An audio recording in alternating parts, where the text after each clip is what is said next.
नमस्कार, ये आकाशवाणी शिमला है। अब आप राजकुमारी चंदेल से प्रादेशिक समाचार सुनिए। आज के मुख्य समाचार। मुख्यमंत्री जयराम ठाकुर ने कहा, केंद्र व राज्य सरकार की उपलब्धियों पर उपचुनाव लड़ेगी भाजपा, पार्टी प्रत्याशियों के नामों की जल्द होगी घोषणा। हिमाचल प्रदेश ने 50% से अधिक पात्र लोगों को कोरोना वैक्सीन की दूसरी डोज देने का लक्ष्य किया हासिल। All India river rafting marathon series Nadaun में शुरू, देश भर की 28 टीमें ले रही हैं भाग। और लाहौल स्पीति में जिला परिषद व पंचायत समिति के चुनाव परिणाम घोषित। देश भर में 18 वर्ष से अधिक आयु वर्ग के लिए सरकारी केंद्रों पर निःशुल्क कोविड टीकाकरण अभियान जारी है। युवाओं से आग्रह है कि टीका लगवाएं और अन्य लोगों को भी इसके लिए प्रोत्साहित करें। कोविड स्वास्थ्य के लिए खतरा बना हुआ है, ऐसे में एहतियाती उपायों के पालन में कोताही न बरतें। जब तक जरूरी ना हो घर से बाहर ना निकलें और 3 सरल उपायों का पालन करें। मास्क लगाएं, 2 गज की सुरक्षित दूरी बनाए रखें, हाथ और मुंह साफ रखें। कोविड संबंधी जानकारी और मार्गदर्शन के लिए राष्ट्रीय हेल्पलाइन नंबर 01123978046 और 1075 पर संपर्क करें। अब समाचार विस्तार से। मुख्यमंत्री जयराम ठाकुर ने कहा है कि भाजपा केंद्र व प्रदेश सरकार की उपलब्धियों पर उपचुनाव लड़ेगी। धर्मशाला में भाजपा की चुनाव समिति की बैठक के बाद पत्रकारों से बातचीत में उन्होंने कहा कि बैठक में उपचुनाव में प्रत्याशियों के संभावित नामों सहित कई विषयों को लेकर चर्चा हुई है। जयराम ठाकुर ने कहा कि पार्टी प्रत्याशियों के संभावित नामों के पैनल को दिल्ली भेज दिया गया है और जल्द ही नामों की घोषणा हो जाएगी। मुख्यमंत्री ने कहा कि भाजपा उपचुनाव के लिए पूरी तरह से तैयार है और 1 लोकसभा सहित 3 विधानसभा उपचुनाव में जीत दर्ज करेगी। जयराम ठाकुर ने कहा कि पूरे देश में कांग्रेस की स्थिति पंजाब जैसी है और इनके पास ना कोई नेता है और ना कोई नीति। केंद्र सरकार कोविड रोधी टीकाकरण अभियान में गंभीर बीमारियों से ग्रस्त बच्चों को प्राथमिकता देगी। राष्ट्रीय टीकाकरण तकनीकी सलाहकार दल के अध्यक्ष डॉक्टर NK अरोड़ा ने ये जानकारी देते हुए कहा कि स्वस्थ बच्चों का टीकाकरण बाद में किया जाएगा।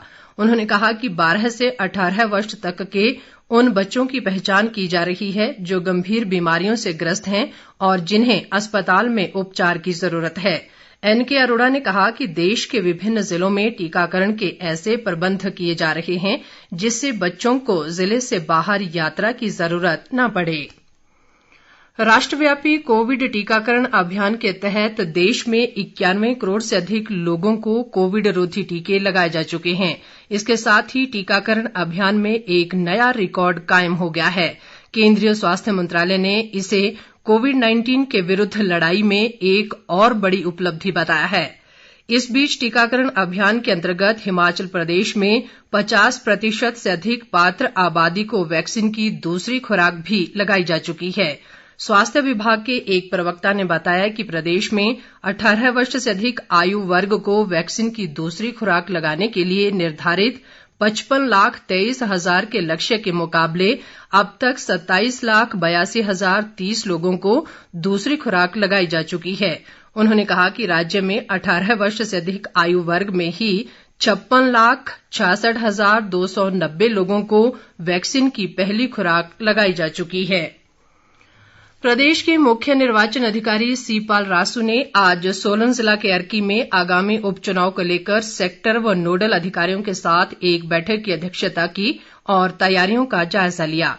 उन्होंने कहा कि निर्वाचन प्रक्रिया में 100% मतदाताओं की भागीदारी महत्वपूर्ण है।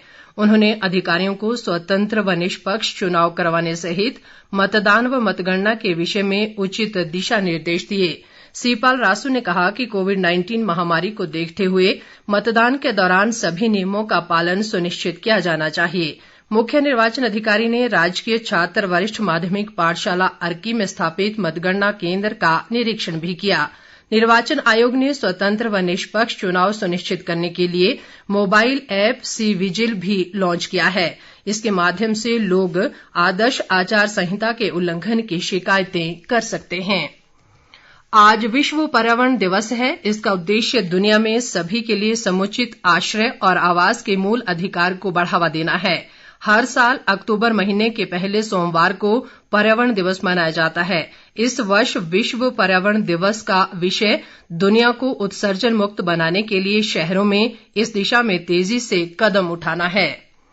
भारत सरकार के सूचना व प्रसारण मंत्रालय के शिमला स्थित क्षेत्रीय लोक संपर्क ब्यूरो द्वारा चंबा में आज से 2 दिवसीय स्वच्छता और कोरोना टीकाकरण जागरूकता अभियान शुरू किया गया। लोगों में स्वच्छता व कोरोना टीकाकरण के प्रति जागरूकता करने के उद्देश्य से जिला प्रशासन के साथ मिलकर ये अभियान चलाया जा रहा है। इस दौरान विद्यार्थियों के लिए पोस्टर पेंटिंग प्रतियोगिता और स्लोगन राइटिंग प्रतियोगिता सहित अन्य जागरूकता कार्यक्रम आयोजित किए जा रहे हैं। वन, खेल व युवा सेवाएं मंत्री राकेश पठानिया ने आज हमीरपुर जिले के नादौन में ब्यास नदी में all India river rafting marathon series का शुभारंभ किया। प्रदेश के पूर्ण राज्यत्व के स्वर्णिम जयंती वर्ष के उपलक्ष्य पर पर्यटन विभाग, द इंडियन राफ्टिंग फाउंडेशन और हमीरपुर जिला प्रशासन के संयुक्त तत्वावधान में आयोजित की जा रही ये प्रतियोगिता 8 अक्टूबर तक चलेगी। प्रतियोगिता में थल सेना, वायुसेना, सीमा सुरक्षा बल और भारत तिब्बत सीमा पुलिस सहित देश भर से 28 टीमें भाग ले रही हैं। इनमें 5 महिला टीमें भी शामिल हैं। इस अवसर पर राकेश पठानिया ने कहा कि वर्ल्ड राफ्टिंग फेडरेशन की मान्यता से भारत में ये पहली प्रतियोगिता आयोजित की जा रही है, जो प्रदेश के लिए गौरव की बात है। उन्होंने कहा कि नादौन में वाटर स्पोर्ट्स की अपार संभावनाएं हैं और क्षेत्र में साहसिक खेलों को बढ़ावा देने के लिए अटल बिहारी वाजपेयी पर्वतारोहण व संबंधित खेल संस्थान के माध्यम से प्रशिक्षण संस्थान स्थापित करने के प्रयास किए जाएंगे। इतनी टीम्स पहली बार कहीं पर राफ्टिंग कर रही है और तेलंगाना क्या, कलकत्ता क्या, वेस्ट बंगाल क्या, भारत की फौज क्या, बॉर्डर सिक्योरिटी फोर्सेस क्या, आईटीबीपी क्या, हिमाचल की अपनी टीम है और 5 बेटियों की 100 टीम है। ये अपने आप में एक बहुत बड़ा दिन आज हिमाचल प्रदेश के साथ साथ नादौन के लिए। आज राष्ट्रीय मानचित्र पर नादौन आया है और हम आज इतना क्लोज हैं कि अगले साल हम एशियन लेवल का टूर्नामेंट हिमाचल प्रदेश में कराएंगे और उसमें से एक वेन्यू नादौन को भी बनाए, इसका हम प्रयास करेंगे। आकाशवाणी शिमला के क्षेत्रीय समाचार एकांश द्वारा प्रत्येक सोमवार को अमृत महोत्सव क्विज आकाशवाणी समाचार के साथ कार्यक्रम शुरू किया गया है। आजादी का अमृत महोत्सव।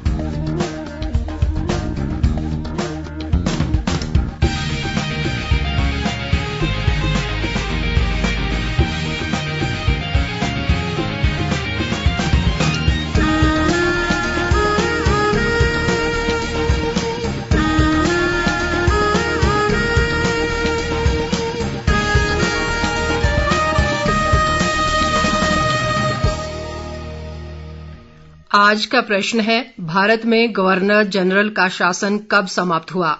आप अपना जवाब हमें इस बुलेटिन के समाप्त होते ही हमारी ईमेल adnewsshimla@gmail.com पर भेज सकते हैं। जवाब देते समय श्रोता अपना स्थान, मोबाइल नंबर और फोटो भी साथ भेजें। ईमेल पर सबसे पहले जवाब देने वाले 10 श्रोताओं में से लकी ड्रॉ के माध्यम से विजेता का चयन किया जाएगा। विजेता का नाम कल शाम इसी समय समाचार बुलेटिन में प्रसारित होगा। पुरस्कारों के लिए सहयोग दे रहे हैं हिम ऊर्जा हिमाचल प्रदेश। चलो अब अक्षय ऊर्जा अपनाएं, अपने प्रदेश को आगे बढ़ाएं।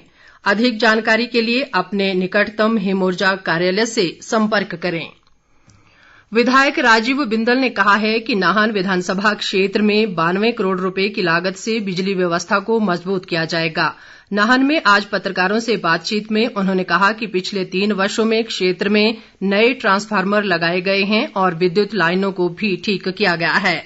बिंदल ने कहा कि विद्युत व्यवस्था सुचारू बनाए रखने के लिए रुखड़ी, मोगीनंद, खारा, खेरी, यशवंत विहार और 2 सड़का में सब स्टेशन स्थापित किए जाएंगे। उन्होंने कहा कि सरकार ने इसके लिए बजट को स्वीकृति दे दी है। बिंदल ने कहा कि सब स्टेशन स्थापित करने का कार्य अगले 2 वर्ष में पूरा कर लिया जाएगा। जनजातीय जिला लाहौल स्पीति में पंचायत समिति और जिला परिषद के चुनाव परिणाम आज घोषित हो गए हैं। जिला परिषद की 10 सीटों में से 6 पर कांग्रेस पार्टी के उम्मीदवार जीते हैं, जबकि भाजपा को 4 सीटें हासिल हुई हैं। वहीं लाहौल मंडल की पंचायत समिति की 15 सीटों में से 7 पर भाजपा, जबकि 5 पर कांग्रेस और 3 सीटों पर निर्दलीय उम्मीदवार विजयी रहे हैं। इस बीच प्रदेश कांग्रेस अध्यक्ष कुलदीप सिंह राठौर ने लाहौल स्पीति में जिला परिषद के चुनाव में कांग्रेस समर्थित उम्मीदवारों की जीत पर खुशी जताते हुए नवनिर्वाचित सदस्यों को बधाई दी है। उन्होंने कहा कि प्रदेश में होने वाले उपचुनाव में भी कांग्रेस 4 सीटों पर जीत दर्ज करेगी। कुलदीप राठौर ने पार्टी समर्थित उम्मीदवारों को वोट देने के लिए मतदाताओं का आभार भी जताया। अंत में मुख्य समाचार एक बार फिर। मुख्यमंत्री जयराम ठाकुर ने कहा, केंद्र व राज्य सरकार की उपलब्धियों पर उपचुनाव लड़ेगी भाजपा, पार्टी प्रत्याशियों के नामों की जल्द होगी घोषणा। हिमाचल प्रदेश ने 50% से अधिक पात्र लोगों को कोरोना वैक्सीन की दूसरी डोज देने का लक्ष्य किया हासिल। All India river rafting marathon series Nadaun में शुरू, देश भर की 28 टीमें ले रही हैं भाग। और लाहौल स्पीति में जिला परिषद व पंचायत समिति के चुनाव परिणाम घोषित। इसके साथ ही ये समाचार बुलेटिन समाप्त हुआ। नमस्कार।